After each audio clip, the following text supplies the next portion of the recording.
They recorded his kiss, and the Mafia boss snapped on Christmas Day. The road out of town was a silver ribbon under the storm, headlights cutting through the thickened night like a promise that might not be kept. Jackson Ryder drove slow, not because he had somewhere urgent to be, but because the winter made the world feel like an old wound that shouldn't be hurried. He had learned, in the months after Daniel, that movement sometimes filled the hollow the dead had left. He liked the engine's steady hum, the way the heater breathed warm air into his hands, the way the truck smelled faintly of oil and cedar. The farmhouse at the end of his narrow lane still held Daniel's studio untouched, an altar of paint and unfinished sentences. Tonight, those walls felt like company. Snow began to fall as he rounded the bend by the old feedlot. At first, it was a soft gray, then a bright, cruel white that flattened sight and sound. Jackson slowed, more out of habit than caution, when a shape appeared at the edge of the road. A person standing with their back to the pines, shoulders hunched like someone waiting for a verdict. He killed the truck's engine, let the heater wind down until the cab chilled. The world outside sounded sharper. The young man on the shoulder, barely out of his teens, turned when Jackson's headlights hit him, and Jackson saw the rims of his eyes red from wind or tears.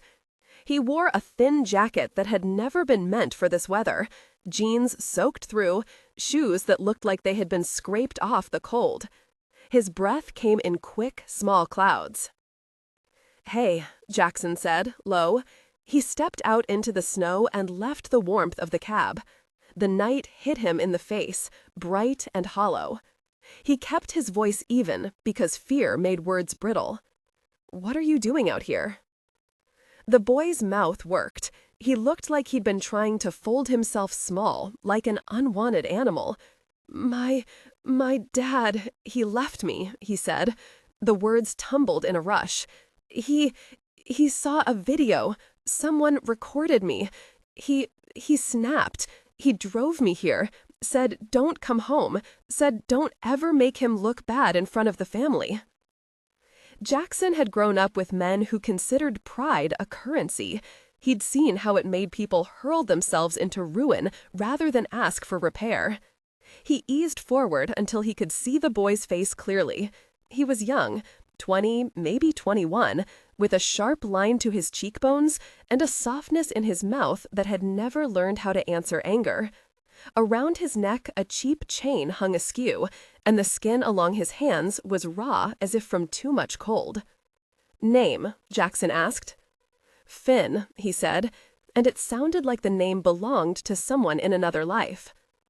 "Finn," Jackson repeated. The syllable fit into the dark. He checked the boy for broken bones and open wounds and found nothing more than a tremor that could be steadied with a blanket. "You have anywhere to go?" Finn shook his head. "No signal. His men must have taken my phone." "He told me to walk. He said he'd come back in an hour. He didn't." Jackson's mind did its tally. Empty cab, no shelter, a town that would be asleep whether it was Christmas or not. The county shelter rarely turned strangers away in a storm, but on Christmas Eve, the shelter took walk-ins with a bureaucracy that made official kindness feel like a second language. Jackson had been known as the ex-deputy with a soft jaw. He had friends in uniforms and a reputation for pulling the town's loose threads back into their pattern. He also had Daniel's house and the studio, and a kettle that always had something simmering. "What about your father?" Jackson asked. Names mattered less than the way the young man's shoulders collapsed. Finn's reply came on a thin voice. "Robert Holloway." The name landed like a stone. Robert Holloway was the richest man for miles and the most feared. He kept his influence like a hand in everyone's pocket. Jackson had seen the way people angled around that name, the way conversations stuck to the crumbs of it. Holloway owned the feedlot beyond the pines and a dozen small properties. He had drivers, men who answered to no one in town. To call him a boss was to speak it quietly in church pews and at laundromats. "Your father?" Jackson asked, and when Finn nodded, there was a small, almost apologetic laugh at the edges of his mouth. He's not like other fathers, Finn said. Not anymore. He owns too much. He says things. He expects everyone to be a line. There was a hard clarity in the way Finn said it, like someone reading from a criticism they'd learned to live with. They recorded me kissing someone. It was private. Someone took it and showed him. He decided I was a stain. He said on Christmas I would be gone. Jackson put his hand on Finn's shoulder because it was the only steady thing to do. "You're not a stain," he said. The wind took his words and folded them into the night. "Get in. You'll freeze out here." They drove back toward town with the heater full on and the truck smelling of wet wool and the faint pine air that rode in through cracked windows. Finn sat forward, wrapped in a foil blanket Jackson had offered, knees drawing tight like a child's. He watched the lights pass in small bright bars, as if the world were a movie and he could somehow wish himself into a different reel. What Finn said in the truck was a careful truth. There had been a video, a kiss that should have been private, and someone had done the cruelest thing they could imagine, shown it. He had not known who had filmed him or why, only that his father had seen, and in that small instant, decided punishment was his only language. "We can call the sheriff," Jackson suggested once. He hoped Sheriff Miller would be awake. She usually was in small towns, drawn like moths to places where people needed remembering. She answered the radio with a dry laugh, and when Jackson told her he'd picked someone up, she asked him to bring the kid in. "No, there's no room at the shelter tonight," she said then, softer. "We have intake rules and a girl with asthma on the cot storage and—" "We both know a bed smells like hope to someone frozen," Jackson interrupted, and the words felt like winter warmth. Sheriff Miller met Finn in the station with the kind of authority that carried concern rather than threat. She asked the right questions with a professional tenderness. Where were his parents? Did he want to file a report? Did he have ID? Finn's hands trembled when he handed over a folded card with a name he said he had long outgrown, a small rebellion sticking like a splinter under the skin. They documented what they could, statements, the time Jackson had found Finn, the fact that Finn's father had driven away. Sheriff Miller took down the name Holloway and made a call to the county. It was impossible not to at least try. The shelter was closed to admissions that required formal vetting on a holiday. The town had laws and rules that could be helpful, and they had a human immediacy that did not always follow the manual. Outside the station, Jackson watched Finn's shoulders move against the harsh light and knew that the storm did not only come from the weather. "You don't have to go anywhere tonight," Jackson said, almost the same words as before. But now a boundary had been set by paper, and the city's machinery had declared itself inadequate. "There's a place I can put you." Finn looked at him then, and the look was not of a boy begging, but of someone reluctantly testing the edges of mercy. "Why would you do that?" Finn asked. "You don't even know me." Jackson had been alone in his grief for longer than he wanted to count. He'd learned that kindness didn't need a reason. It was, at times, the only proof that the world stayed sometimes. He thought of Daniel's clothes in the closet, of his studio with its jars of brushes like dormant soldiers, of the kettle that always had an extra mug. The farmhouse could bear one more person for the night.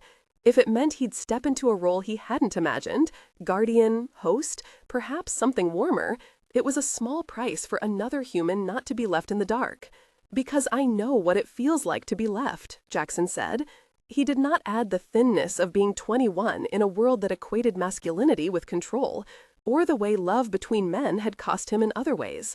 He did not have to explain that his life had been cleaved when Daniel had died, when silence had settled like dust in the corners. Finn's mouth trembled, and there was a brief quiver that made Jackson's chest ache. They brought Finn to the farmhouse with the radio low and the heater on. Daniel's things still lived in that house like a gentle accusation. Mugs with coffee stains that never quite washed out, a pair of paint-stained jeans folded on the chair, a guitar leaned against a wall and waiting for hands that no longer played. The studio door, half open, light leaking around its hinges, revealed canvases stacked like sleeping whales, brushes standing in jars, the scent of linseed and turpentine that had always felt like Daniel's way of speaking. Inside, Jackson moved with choreography born of grief and habit. He made coffee that tasted like tomorrow, found an old flannel shirt for Finn to wear, threaded a blanket through his shoulders. Finn stood awkwardly in the doorway, stealing glances at the paint and the brushes and the half-finished portrait of Jackson that Daniel had started months before and never finished. "Did he paint this of you?" Finn asked, pointing at the canvas. Jackson swallowed. "Yeah." Finn came closer in the silence as if reverence was a new thing. He touched the canvas with the pads of 2 fingers, careful as if the surface might break. "He saw you like important." Jackson felt a warmth at the edges of his grief. He did. He watched Finn's hand withdraw, like a person who had read the map of someone else's life and found a route home of their own. They ate stew in mismatched bowls and talked as if the world could be stitched back together with words and soup. Finn told them in pieces where he had gone wrong, or what his father called wrong, and Jackson told Finn he had not gone wrong at all. They did not rush to deal with the recorded kiss. They acknowledged it as an invasion and a wound, and then put it into the space where wounds could begin to be cleaned. That night, Finn slept in Daniel's old guest room, and for a few hours Jackson watched him breathe in the dark and felt less like a man spread thin by absence. When he closed his eyes, he saw Daniel's hand on his back, steadying him against a night he would otherwise have had to spend alone. In the morning, sunlight came through the curtains at an oblique angle and painted the kitchen table the color of new paper. There were legal realities that refused to be silenced by the wood stove. A recorded kiss was not a criminal charge by itself. Privacy law in many places was a thicket, and the fact that Finn was an adult complicated any attempt to have the state intervene as a guardian might for a minor. But Sheriff Miller had a duty to document abandonment and any threats. She drilled into the phone records, asked around, and slowly collected the shape of the night. A driver who'd seen Finn's figure by the road, a man in a dark vehicle who matched a description of Holloway's second car, a dry witness who'd heard a sharp argument through a window. The town had the semblance of a small world and the machinery to hold a powerful man accountable, if the evidence existed. Holloway's reaction, when it came into focus, was exactly the failure of compassion Jackson had feared. He had snapped. Not like a handcuff, not like a bright explosion, but like someone whose conscience had been replaced by entitlement. He had decided not to ask, not to listen, and to act in the only language he recognized, command. When Sheriff Miller spoke to Jackson about charges, she was careful with words that mattered. Endangerment, she said, intimidation. There may be witnesses who will corroborate the vehicle stopping, the man telling Finn to leave. Jackson felt relief at the possibility of record and accountability.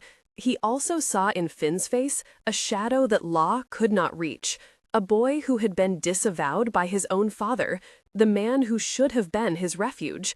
The law could make it illegal to abandon someone in a storm. It could not automatically replace the human work of being wanted.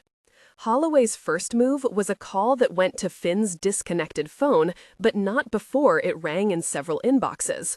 The voice on the line was low and flat, not raised but sharpened. "This is family business," was how it started, then pivoted to threats about making sure people understood not to take sides in Holloway's house. There were emissaries, small-faced men who hung back in diners and whose eyes followed Jackson as if he were an irritation to be swiped away. There were, briefly, menacing texts promising consequences if anyone aired out their family. Jackson brought them to the sheriff's attention like picking up fishhooks from a floor.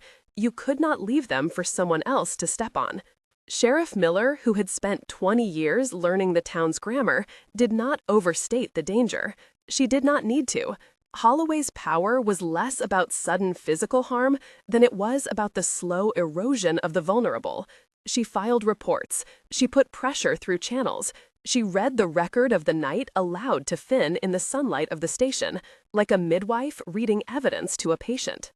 The town did what small towns could do, Families came through with blankets and boots. A parish organizer left a casserole that smelled of rosemary and apology. A young teacher from the community center promised Finn a spot in an art class once his head was clear.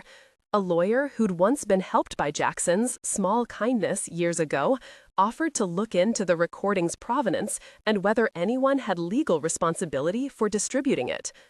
And Holloway's snap eventually rounded into a course that could be traced.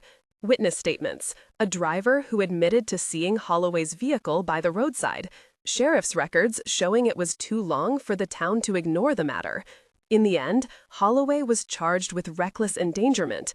The indictment leaned heavily on the narrative that a man with power had used it to exile his child into a dangerous night. There were whispers the indictment would stick because the town, tired of being bent, wanted to see someone finally held to account. Finn watched the legal process like someone watching a slow train pass through town. He listened when the sheriff explained he could press charges for intimidation and invasion of privacy, but he recoiled at the idea of a courtroom where he would have to stand and let the whole world see what had been done to him. "I didn't want it talked about," he told Jackson, voice small and raw. "I just wanted to live." "Sometimes the world needs to see in order to change," Jackson said, and the words felt uncertain in his mouth. He could not promise Finn a day where everything would be fine. All he could offer was the daily habit of being there, of making stew, of letting Finn's brushes sit in the jar that used to hold Daniel's coffee spoons. Finn's agency came back in small reclaimings. He decided who the lawyer would contact, when he felt ready to give a statement. He chose to press charges not because he needed the courtroom's show, but because he wanted the record to show that a man could not simply cast another human out into the snow and declare himself absolved.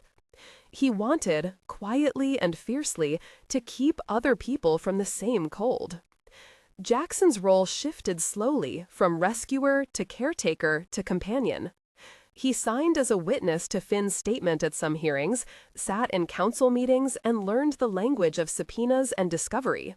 He helped Finn change the locks on his email and create new accounts with two-step verification.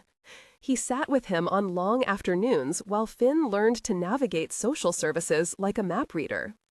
There were conversations that required tenderness. At one point, a counselor asked if Jackson saw a future where he would take Finn in permanently.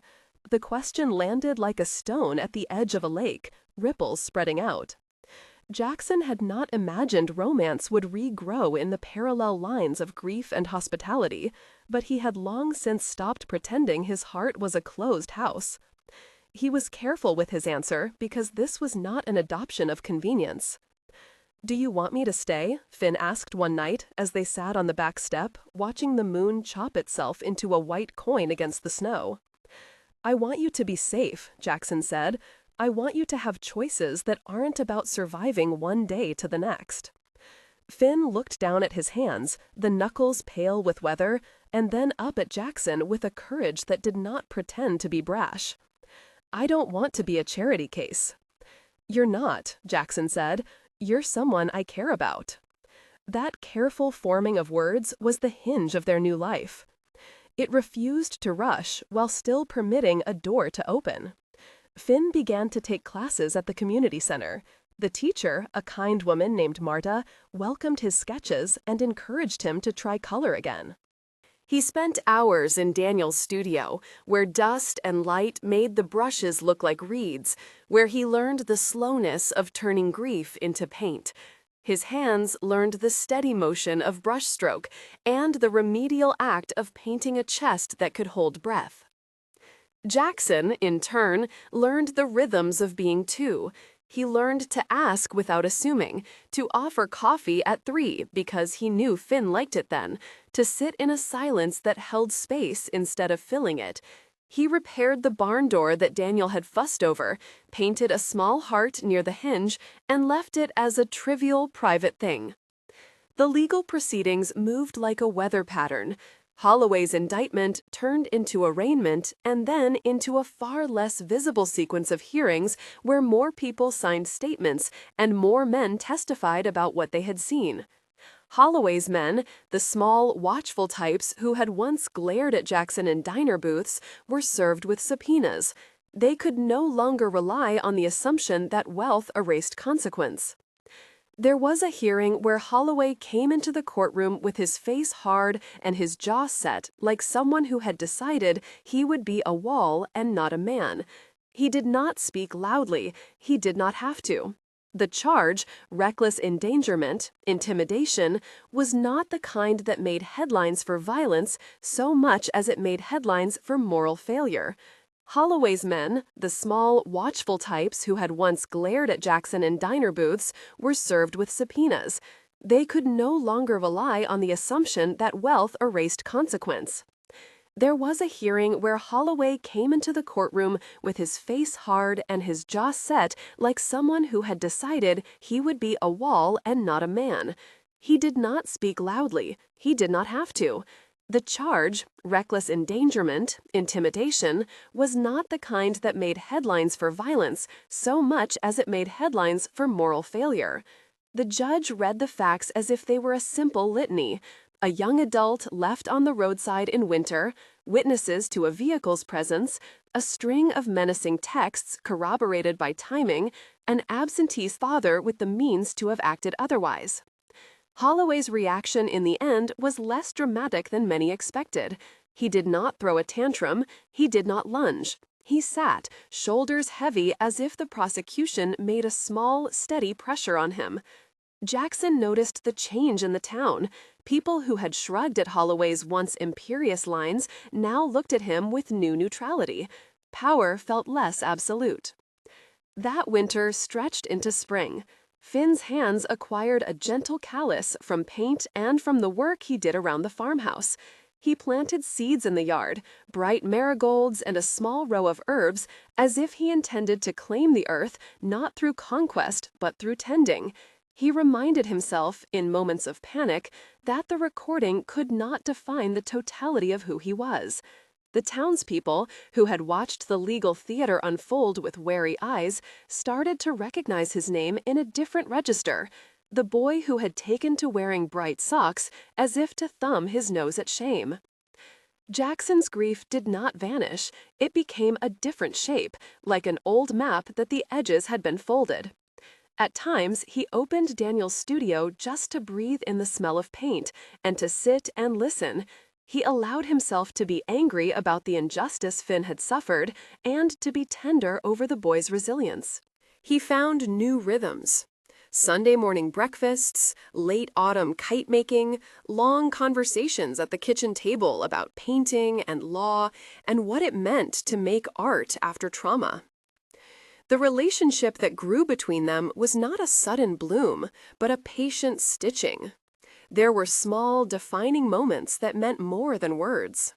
Finn painted Jackson's hands one afternoon, knotted and rough, veins like tributaries, and added in delicate brushstrokes, the faint scar where a rifle had grazed him in another life. He titled it Keeping. He put it on the mantel with Daniel's half-finished portrait leaning beside it, a quiet triangle of time. What had been, what was, what might be. One evening in late summer, they walked to the old turnpike where the accident-prone stretch of road curved under an iron bridge. Finn carried a small wooden box he had painted with cheerful colors, reds and blues and a crooked star. For anyone who needs gloves or candy or a blanket, he said. For anyone who can't stand another night. Jackson watched him bend to nail the box to a post, the act both charity and defiance. People had left worse things in that ditch. What Finn wanted to leave was warmth.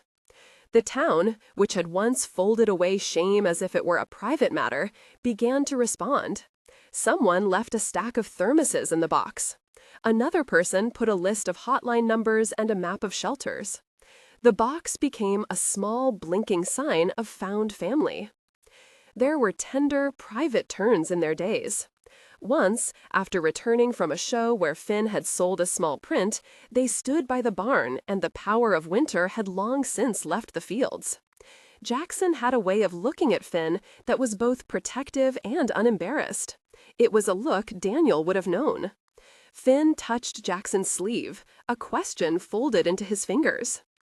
"Do you think people can be fixed?" he asked, not about Holloway, but about themselves. "Can you let the thing that hurts you be the thing that makes you better?" Jackson turned that question over like a coin in his mouth. "I don't think we need to be fixed," he said. "I think we need someone to say we're still here." Finn's face changed, something like a small exhale. He leaned then, and they kissed. Not as a dramatic climax, but as two people who had been carrying weight, handing it across a table. It was gentle and deliberate, and tasted like the kind of forgiveness that asked for nothing in return. The barn smelled of hay and iron, and something like a new beginning. Their life was not free of difficulty. There were nights when Finn woke, and the image of Holloway's disavowal came back like a bad dream. There were legal paperwork and the tedious insistence of bureaucracy to make sure he had rights, a safe place to stay, and medical records. They had to decide, carefully, about the possibility of formal guardianship versus a lease and a partnership. Jackson did not push. He encouraged Finn to choose. Each decision Finn made was a stitch, a reweaving of the pattern he had thought torn. Holloway's prosecution ended without melodrama, but with consequence. He was convicted on a charge that held him accountable for putting his son at risk. The sentence was not meant to be theatrical. It was designed to signal something to the town. Power did not grant immunity from harm. The court's decision created a small, strange softness in Holloway's orbit. People who had once believed his fury to be a sacred instrument now treated him with a more measured hand. He looked less like a boss and more like a man forced to stand before his acts. Finn never wanted to gloat. He wanted the truth acknowledged. Months later, Finn organized a small exhibition at the community center. He called it Shelter from the Storm. His works were direct. A study of hands, an oil of a mailbox painted with bright colors, a portrait of a man sitting in a warm light. Jackson walked through the exhibition with a careful, proud smile. Someone from the town newspaper wrote a short piece that did not sensationalize, only told the facts and the slowly growing mercy. In the evenings, they hung a small string of lights along the porch and explained to neighbors who asked that it was for any late traveler who needed a place. The box by the roadside became a network, with people buying supplies and leaving notes. The town's reverence for Holloway shifted into a new kind of respect for those who had once been quiet or drowned out. Finn received compliments, not just for his art, but for his courage. Their intimacy deepened in ways that were ordinary and sacred. Finn would sit on the kitchen floor and sketch while Jackson read aloud from a book he had dug up from Daniel's stack. Jackson would wash paint from Finn's hands with the same gentleness he once reserved for his own wounds. They made a tradition of burning an old piece of paper every December, a small ceremony of letting go. It did not erase the recorded kiss. It placed the wound into a narrative where scars were not the whole story. A year after that first night on the road, they stood by the highway with a thermos and some blankets and watched the dark fold into dawn. Finn had his paint-smudged jacket on, brighter than anything the Holloway household could have offered. Jackson had his hands in his pockets and the quiet pride of a man who had found a new way to keep someone. "You saved me," Finn said, not as a plea, but as an acknowledgement that carried the weight of truth. Jackson's answer was steady and soft. Saved is a big word. We saved each other.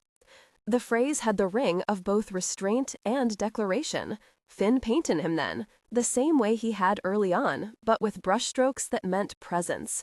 He put the painting in the hallway where everyone who came by could see it. People did. They nodded, not because they were told to, but because the image declared a fact. Two people had built a life that included grief and joy, accountability and warmth. The recording that had started it all never became the spectacle some expected. It remained what it had been, a private violation that had been weaponized. The public record showed the cost to Holloway, and that cost, the loss of his unchallengeable power, was, in its own way, reproof enough. Finn did not pursue revenge. He pursued restoration. He let the law do what it could, and his art and chosen family do the rest. On a winter afternoon, not unlike the one that had started everything, they hung a wreath on the farmhouse door. It was small and imperfect, woven with sprigs from Finn's garden and a ribbon that looked like it had once been Daniel's. They stood close, and the street beyond their property hummed with the normal, mundane life of a town that had survived another year. "You ever think about him?" Finn asked, and though the pronoun was spare, the meaning was multivalent. Jackson thought of Daniel in ways that were as familiar as breathing. The way he hummed absent-mindedly while cooking, the smudge of blue on his ear from a moment he had painted until dusk. He thought how grief had been a teacher rather than a thief, a thing that had sent him back into the world in a different shape. "Every day," he said. "Sometimes I talk to him while I'm painting, sometimes I don't, but he's part of this house." "And us?" Finn asked, a small, hopeful edge to the question. "You're part of this house," Jackson said, "and me, I'm part of whatever you decide." They kissed then, not as a final proof, but as a simple, honest binding of two people who had been lonely and had found one another. It was private and tender and ordinary, the kind of scene that does not belong in headlines, but matters in a life. The town responded in ways quiet and visible. The roadside box inspired copycats in other small towns. A neighboring county put posters about shelters and hotlines in the grocery store. Sheriff Miller, who had been a steady, wordless force, came to dinner one evening and stayed long enough to hear Finn talk about color theory. She laughed at a joke about a painting she did not understand and, when she left, hugged them both like someone who knew the value of two lives quietly mending.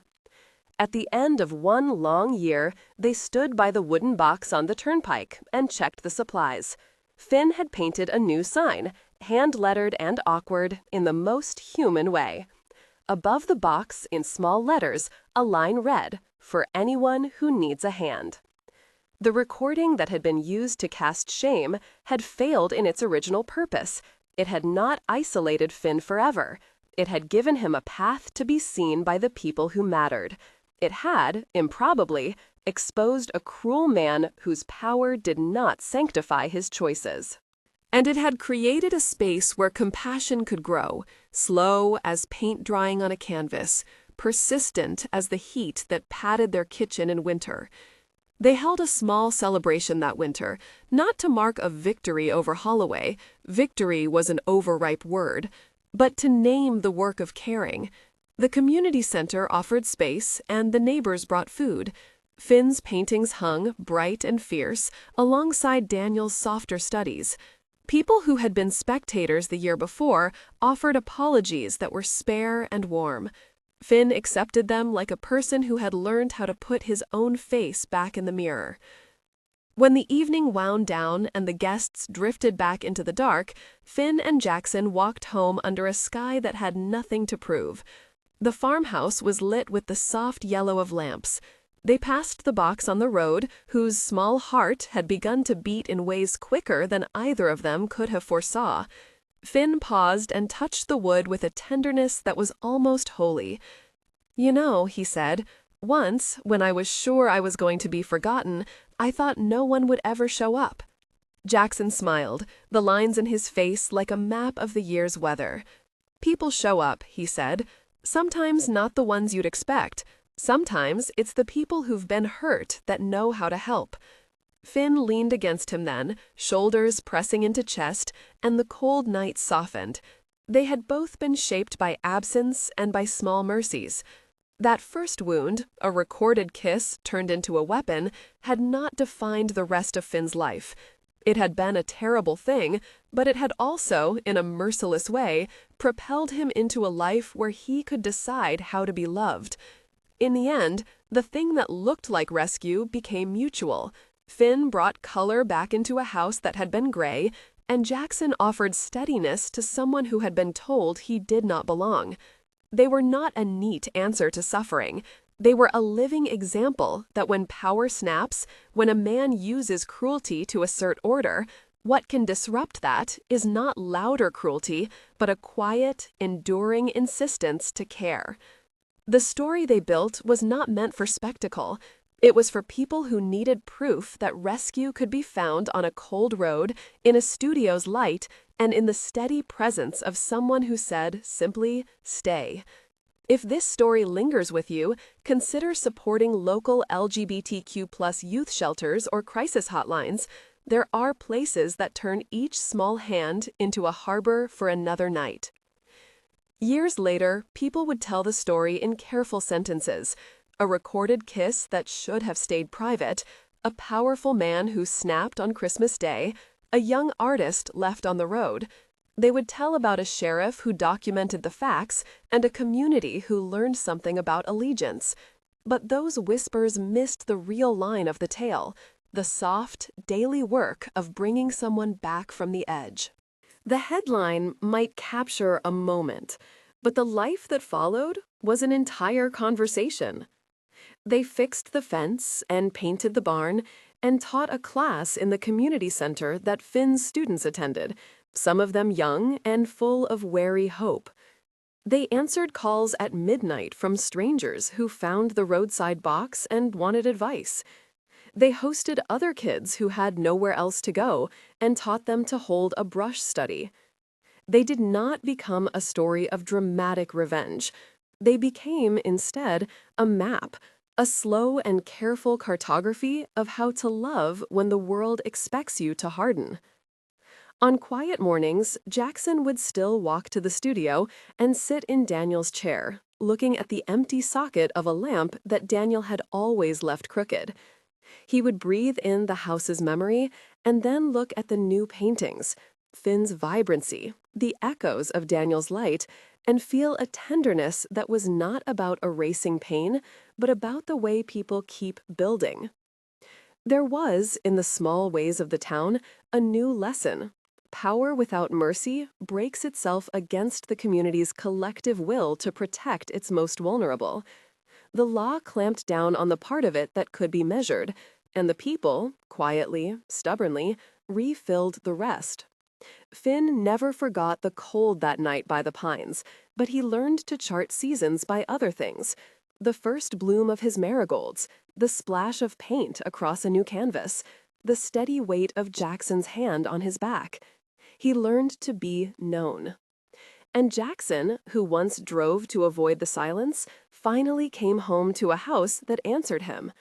The grief that had hollowed him out became a place where warmth could be kept, where someone else's art could hang beside the work his old love had left behind. He learned that rescue is not always a one-way street. Sometimes it is mutual shelter, a thing two people build with pots of stew and a repaired fence and a roadside box for anyone who needs a hand. When winter returned the following year and the snow fell the way it always did, Finn and Jackson stood by the window with hot mugs and watched the flakes. Finn pressed his forehead to the glass and drew a small heart on the cold pane. Jackson put his hand over Finn's and did not let it go. They had been witness to how cruelty could be used to control, and how the world, for all its failings, also had the capacity to respond with an insistence that was softer and stronger than fear. The recording that had been used to wound became a story of restoration, a young artist reclaimed, a community that learned to question power, a mafia boss whose snap was arrested by consequence and whose fall from assumed kindness revealed a man who had never learned to love. They did not live a perfect life. They lived a true one. And in the quiet between snow and stove, they lived it together, saving each other in the small, ongoing ways that make a life worth keeping. If this story moved you, share it quietly. Give to the places that give warm blankets and legal help and art class space. Let the story be less about what was taken than about what was given back.